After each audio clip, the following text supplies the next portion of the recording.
하둘셋. 안녕하십니까. 산마열혈입니다. 성덕수 교수님저 제10판 신민법 강의 3회독 제357페이지 제3관 부재와 실종 하겠습니다. 산마열혈TV 질척 구독 추천을 부탁드리고 유튜브 구독을 권합니다. 로마자 1번의 서설. 어떤 자가 그의 주소를 떠나서 쉽게 돌아올 가능성이 없는 경우에는 그 자 자신이나 이해관계를 보호하기 위하여 어떤 조치를 피할 필요가 있다.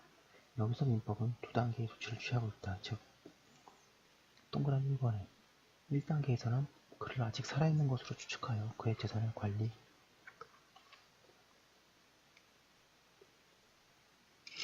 358페이지 해주면서 돌아오기를 기다리고 만약 생사 불분명한 상태가 장기간 계속되면 제2단계로 넘어가 그를 사망한 것으로 보고 그에 관한 법률관계를 확정짓는다.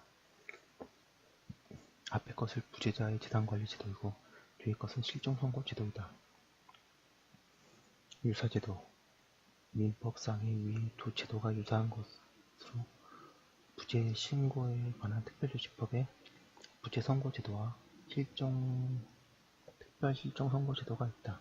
이들 제도는 모두 한국전쟁과 관련된 것으로서 그 가운데 후자는 시행기간이 만료되어 현재는 폐지되었고 전자만이 시행되고 있다.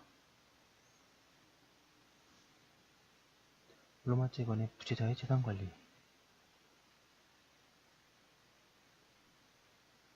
1번의 부재자의 의의 민법 제22조에 의하면 부재자는 종래의 주소나 거소를 떠난 자이다. 그러나 그러한 자 가운데 재산관리가 필요하지 않은 자는 부재자로 다룰 필요가 없다. 그러므로 부재자는 종래의 주소나 거소를 떠나 당분간 돌아올 가능성이 없어서 그의 재산이 관리되지 못하고 방치되어 있는 자라고 하여야 한다. 통수할 판례도 같은 취지이다.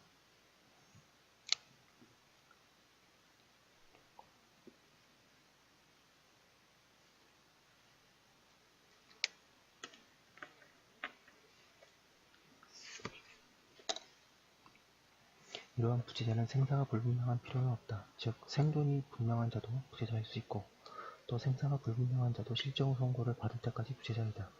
부재자는 자인이 하나며 법인에 대해서는 부재자에 관한 규정이 정되지 않는다. 그리고 부재자가 제한능력자이어서 법률상 당연히 그의 재산을 관리할 법정대리인이 있는 경우에는 부재자에 관한 규정이 적용될 여지가 없다.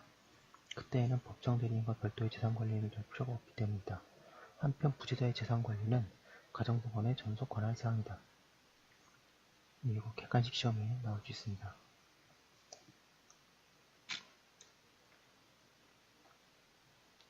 부재자의 재산관리에 관한 규정은 친족상속법의 재산관리에 준용되기도 한다.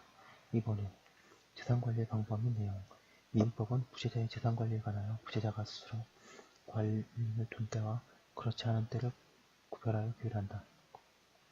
그러면서 앞의 경우에는 원칙적으로 간섭을 하지 않고 부득이한 때에만 간섭을 한다. 양가를 번에 부재자 자신이 관리인을 두지 않은 경우 방가를 번에 가정법원의 재산관리처분 부재자가 관리인을 두지 않은 경우에는 가정법원은 이해관계인이나 검사의 청구에 의하여 재산관리에 필요한 처분을 명하여야 한다. 여기에 359페이지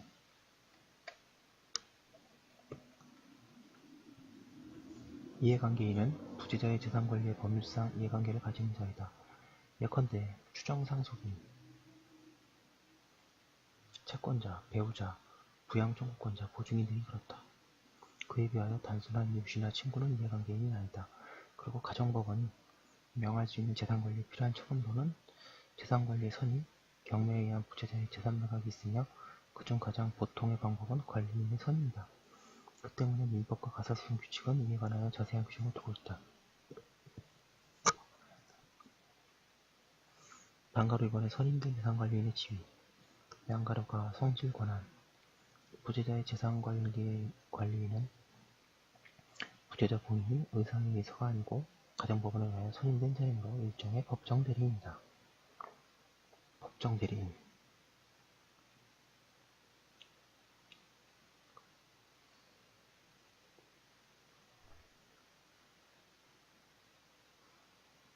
그렇지만 관리인은 언제든지 사임할 수 있고 법원도 언제든지 개인인즉 바꿀 수 있다. 관리인은 법원의 명령이 없는 경우에는 부재자의 재산에 관하여 제118조가 정하는 관리행위를 자유롭게 할 수 있으나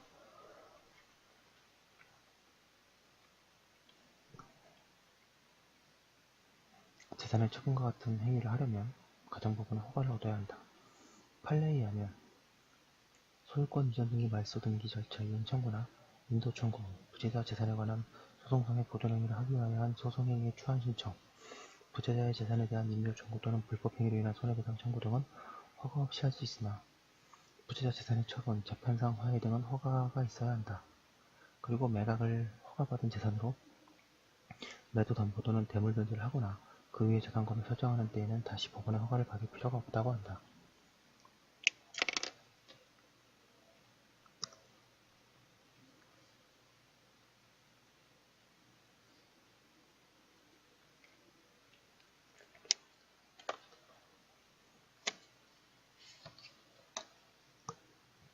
관리인이 법원의 허가 없이 처분행위를 한 경우에는 그 처분행위는 무효이다. 그러나 법원의 허가는 장래에 처분행위를 가능하게 할 뿐만 아니라 기왕의 처분행위에 대하여 추인을 하게 할 수도 있으므로 허가 없이 처분행위를 한 뒤에 법원의 허가를 얻고서 추인한 경우에는 처분행위는 추인으로 유효하게 된다.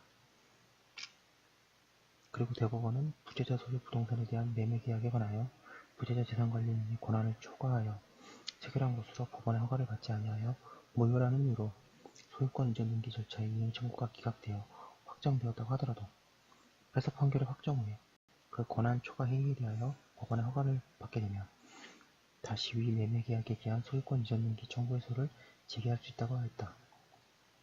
관리인의 권한은 그의 선임 결정이 취소되지 않는 한 설사 부재자에 대한 실정 선고 기간이 만료되거나 또는 부재자의 사망이 확인된 후에도 수정을 하지 않는다. 그런데 다른 한편으로 대법원은 부재자의 재산관리인에 의하여 소송 절차가 진행된 중에 부재자 본인에 대한 실종 선고가 확정되면 그 재산관리인으로서의 지위는 종료되는 것이므로 그 경우에도 상속인 등에 의한 적법한 소송 수계 360페이지가 있을 때까지 소송 절차가 중단된다고 한다. 이 판결은 민사소송법 제233조의 규정상 소송 당사자가 죽으면 소송이 중단되고 그 소송 절차가 수계되어야 하는데 소송 중 본인이 사망하였음에도 불구하고 부재자 재산관리인이 그에 대한 선임 결정 취소가 없었다는 이유로 계속 지위를 보유한다면 중단 수계 문제가 발생할 수 없게 되기 때문에 그와 같이 판시한 것으로 생각된다. 그렇지만 이 판결은 조금 전에 기술한 내용과 실질적으로 충돌된다. 충돌되는 대법원이 이 두 태도를 종합하여 조합게 해석하자면 소송 중에 실정 선고가 내려진 경우에는 재산관리인은 그 지위를 잃으며 그 외의 경우에는 선임 결정의 취소가 없는 한 지위를 보유한다고 이해하여야 한다. 판례 보겠습니다. 양가로 기억에 부재자 재산관리인이 법원의 매각 처분 허가를 얻었다고 하더라도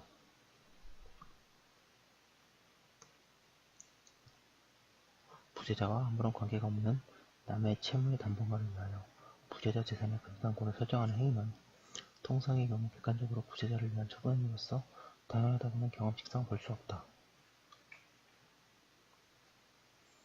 양가로 니은 법원의 재산관리인의 초과행위 허가의 결정은 그 허가받은 재산에 대한 장래의 처분행위를 위한 경우뿐만이 아니라 기왕의 처분행위를 추인하는 행위로도 할 수 있다. 양가로 디귿 법원에 의하여 일단 부재자의 재산관리의 선임 결정이 있었던 이상 가령 부재자가 그 이전에 이미 사망하였음을 이 결정 후에 확실하여졌다 하더라도 법에 행하여진 절차에 의하여 이의 결정이 취소되지 않는 한 선임된 부재자의 재산관리인의 권한이 당연히 소멸되지 않는다 함은 당원의 판례로 하는 견해이며 이 결정이 후에 이르러 취소된 경우에는 그 취소의 효력은 장래를 향해서만 생기는 것이며 그간의 그 부재자 재산관리인의 적법한 권한행사 효과는 이미 사망한 그 부재자의 재산 상속인에 미친다. 양가로 리을 사망한 것으로 간주된 자가 그 이전에 생사불명의 부재자로서 그 재산관리에 관하여 법원으로부터 재산관리인이 선임되어 있었다면 그 재산관리인은 그 부재자의 사망을 확인했다고 하더라도 그 선임 결정이 취소되지 아니하는 한 계속하여 그 권한을 행사할 수 있다 할 것이므로 그 재산관리인에 대한 선임 결정이 취소되기 전에 그 재산관리인의 처분행위에 기하여 격려된 등기는 그 경위에 필요한 법원의 처분 허가 등 모든 절차를 걸쳐 적법하게 격려된 것이라고 추정된다. 양가로 미음 부재자 재산관리인이 부재자의 재산을 매각하려면 법원의 허가를 요하는 것이고, 법원이 허가를 함에 있어서는 매각의 방법에 관해서는 경매법에 의한 매각을 명할 수도 있고, 경매의 방법에 의하지 않는 이미 매각하는 권한을 부여할 수도 있는 것이므로, 법원이 허가함에 있어서 매각 방법에 관하여 하등 제한이 없는 경우에는 재산관리는 이미 매각도 할 수 있다. 양가로 비유해 부재자의 생사가 일정 기간 동안 분명하지 아니하여 이해관계인이나 검사의 청구에 의하여 법원에서 실정 선고를 받은 때에는 그 실정 기간이 만료하는 때에 사망한 것으로 보는 것인 바, 소송 362페이지.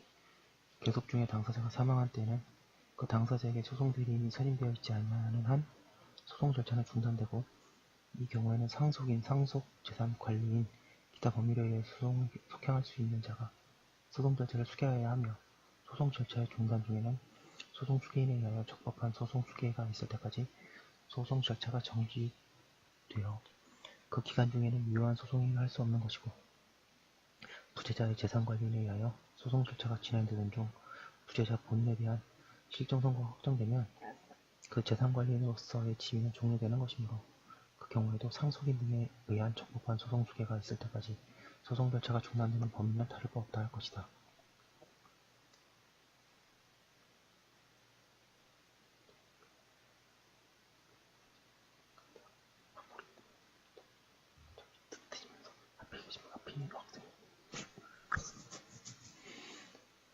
그런데 기록에 의하면 이 사건 소송은 법원에 의하여 부재자 재산관리인으로서 선임된 소회인이 그 부재자 재산관리인에 기하여 그 보존행위로서 이 사건 소송을 제기하여 1984년 5월 25일 그 제1심 판결이 선고되었고, 이 제1심 판결에 의하여 피고인들이 항소를 제기하여 항소심의 원심법원에 그 소송이 계속되어 있던 1984년 7월 1일 청주지방법원 813-164호로 부재자에 대하여 실종 선고가 되고, 같은 해 7월 28일 이 실종 선고가 확정되어 사망 간주됨으로써 소회인이 부재자에 대한 부재자 재산관리인으로서의 지위가 종료되었음에도 불구하고, 원심에서는 원고에게 소송대리인이 선임되어 있지 않은 이 사건 소송에서 부재자의 상속인 등에 의한 소송 절차의 수계가 없었음에도 불구하고 이미 부재자의 재산관리인을 상실한 소회인에 의하여 소송 절차가 진행된 결과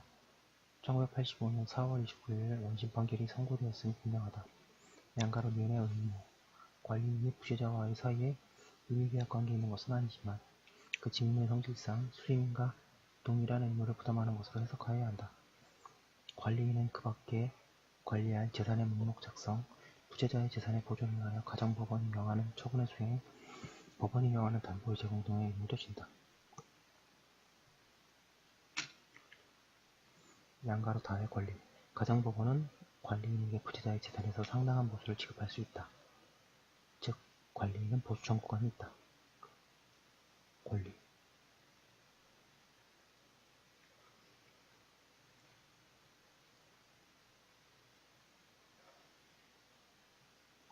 그리고 관리인은 재산관리를 위하여 지출한 필요비와 그 이자, 과실 없이 받은 손해배상 등을 청구할 수 있다. 방가선문의 관리의 종류. 부재자가 후에 재산관리인을 정할 때에는 법원은 부재자, 본인, 재산관리인, 이해관계인 또는 검사의 청구에 의하여 처분에 관한 명령을 취소하여야 한다. 그때에는 법원이 간섭을 할 필요가 없기 때문이다. 그리고 부재자가 스스로 그의 재산을 관리하게 된 때 또는 그의 사망이 분명하게 되거나 실정 선고가 있는 때에는 부재자 또는 이해관계인의 청구에 의하여 그 명한 처분을 취소하여야 한다. 이러한 경우에는 부재자의 재산으로 관리할 필요가 없기 때문이다. 가정법원의 처분명령 취소는 장래를 향해서만 효력이 생기면 소급하지 않는다. 따라서 관리인이 법원의 허가를 얻어 부재자의 재산을 매각한 후 법원이 관리인 선임 결정을 취소해도 관리인의 처분 행위는 유효하다. 재산 처분이 있은 뒤에 법원의 허가 결정이 취소된 때에도 마찬가지이다.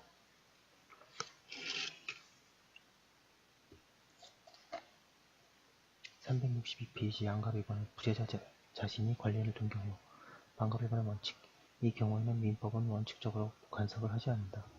부재자가 둔 재산관리인은 부재자의 수임이 되고 또한 그 임의 대리인으로서 그의 권한은 부재자와 관리인 사이의 계약에 의해서 정해진다.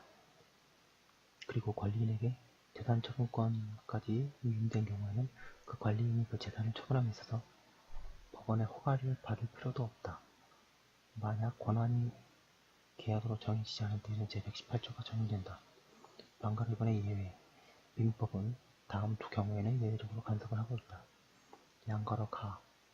재산관리권의 권한이 본인의 부재 중에 소멸한 때, 이때에는 관리인이 처음부터 없었던 경우와 똑같이 다룬다. 양가로 나. 부재자의 생사가 분명하지 않게 될 때, 이때에는 가정법원은 재산관리인, 이해관계인 또는 검사의 청구에 의하여 재산관리인을 개인 즉 바꿀 수 있다. 그런가 하면 관리인을 바꾸지 않고 감독만 할 수도 있다. 관리인을 바꾸는 경우의 관리인의 권한, 관리 방법 등은 본인이 관리인을 두지 않을 때와 같다. 관리인을 그대로 두고 감독만 하는 경우에는 가정법원은 관리인에게 재산 목록 작성, 재산 보존에 관한 처분을 명할 수 있고, 관리인이 권한을 넘은 행위를 할 때에는 허가를 주고 상당한 담보를 제공할 수 있으며, 또한 부재자의 재산에서 상당한 보수를 지급할 수 있다. 판례 보겠습니다.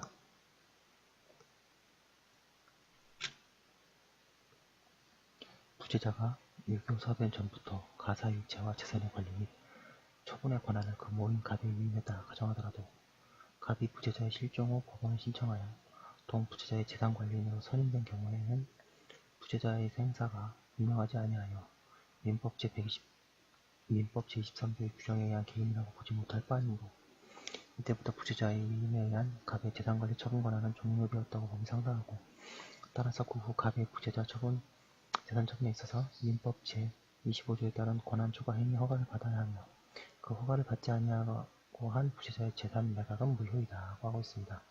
여기까지 한 거 올려두고 조금 더 하도록 하겠습니다. 네, 잠시만요.